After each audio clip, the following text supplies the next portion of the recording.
একবার ভাবুন তো, পৃথিবীতে এমন কিছু জায়গা আছে যেখানে নদী আকাশে ভাসে, একটি লেক যেটার পানি যে কোনো জীবিত প্রাণীকে মূর্তিতে পরিণত করতে পারে, আবার এমন একটি নীরব ঘর যেখানে প্রবেশ করলে নিজের হার্টবিট এবং হাড়ের শব্দ শোনা যায়। আজকের ভিডিওতে জানবেন পৃথিবীর এমন 10টি অদ্ভুত তথ্য যা আগে হয়তো কখনো শোনেননি। A journey of facts and experience. Welcome to my channel. Number 1, flying rivers অর্থাৎ আকাশে ভাসমান নদী। নদী মানেই কি মাটির উপর দিয়ে বয়ে চলা পানি? একদমই না। আমাজনের জঙ্গলে আছে ফ্লাইং রিভার্স। গাছগুলো প্রতিদিন এত বেশি পানি বাষ্প আকারে ছাড়ে যে আকাশে বিশাল নদীর মতো ভেসে বেড়ায়। নাম্বার 2, লেক নেট্রন, মৃত্যুকে মূর্তিতে পরিণত করা লেক। তানজানিয়ার লেক নেট্রনে যদি কোনো পাখি পড়ে যায়, সে আর জীবিত ফিরে আসে না। পানির রাসায়নিক গঠন এতটাই ক্ষারযুক্ত যে প্রাণীর শরীর জমে যায় পাথরের মূর্তির মতো, তাই লেকের পাশে সারি সারি মূর্তি পাওয়া যায়। নাম্বার 3, অ্যানচয়েস চেম্বার অর্থাৎ পৃথিবীর সবচেয়ে নীরব ঘর। আপনি কি কল্পনা করতে পারেন এমন একটি ঘর যেখানে ঢুকলে নিজের হার্টবিট এমনকি হাড়ের আওয়াজ পর্যন্ত শোনা যায়? যুক্তরাষ্ট্রের মিনেসোটা বিশ্ববিদ্যালয়ের অ্যানচয়েস চেম্বার পৃথিবীর সবচেয়ে নীরব ঘর। এখানে 45 মিনিটের বেশি কেউ টিকে থাকতে পারে না, কারণ অতিরিক্ত নীরবতায় মানুষ পাগল হয়ে যায়। নাম্বার 4, ক্রাউন শাইনেস অর্থাৎ গাছের লুকানো ভদ্রতা। জঙ্গলের গাছও নাকি একে অপরকে সম্মান করে। অস্ট্রেলিয়া ও আমাজনের জঙ্গলে কিছু গাছের মগডাল কখনো একে অপরকে স্পর্শ করে না।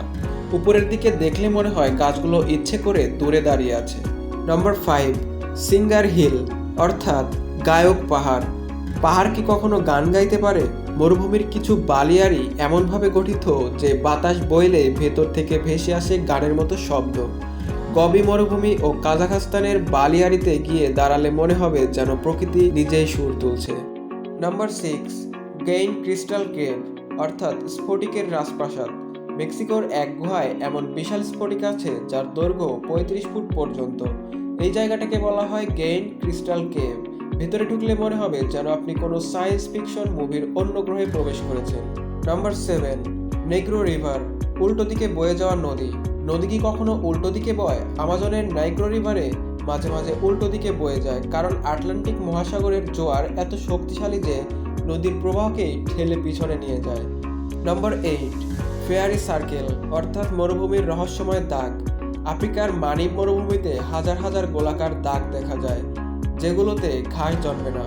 স্থানীয়রা একে বলে ফেয়ারি সার্কেল। কেউ বলে ভিন গ্রহের কাজ, কেউ বলে উই পোকার কৌশল। আসল রহস্য আজও পুরোপুরি উদ্ঘাটন হয়নি। Number 9, Ocean under the sea অর্থাৎ সমুদ্রের নিচে আরেক সমুদ্র। সমুদ্রের নিচে কি আবার আলাদা সমুদ্র থাকতে পারে? মেক্সিকোর উপকূলে এমন একটি পানির নিচের লেক পাওয়া গিয়েছে। আসলে এখানে লবণ আর গ্যাস জমে একে অপরের সাথে না মেশায় নিচে গড়ে উঠেছে আলাদা সি বটম লেক। ডুবুরিরা যেখানে গেলে মনে হয় পানির ভিতরে আবার আরেকটা সমুদ্র। নাম্বার 10, গ্লোয়াম ক্যাভ অর্থাৎ গুহায় তারা ভরা আকাশ। ভাবুন তো, গুহার ভিতরে ঢুকে যদি আপনি আকাশের তারার মতো হাজারো তারা দেখতে পান, তাহলে কেমন লাগবে? নিউজিল্যান্ডের ওয়াইতোমা গুহায় গ্লোয়াম নামের পোকা দেওয়ালে আলো ছড়ায়। ভিতরে ঢুকলেই মনে হয় আপনি স্বপ্নের আকাশে হাঁটছেন। তো বন্ধুরা, এই ছিল আজকের পৃথিবীর 10টি রহস্য যা আমাদের গ্রহকে আরও বিস্ময়কর করে তোলে। কোন তথ্যটা আপনাকে সবচেয়ে বেশি অবাক করলো কমেন্টে লিখে জানাতে ভুলবেন না। আর নতুন নতুন রহস্য জানতে চ্যানেলটি সাবস্ক্রাইব করে পাশে থাকুন।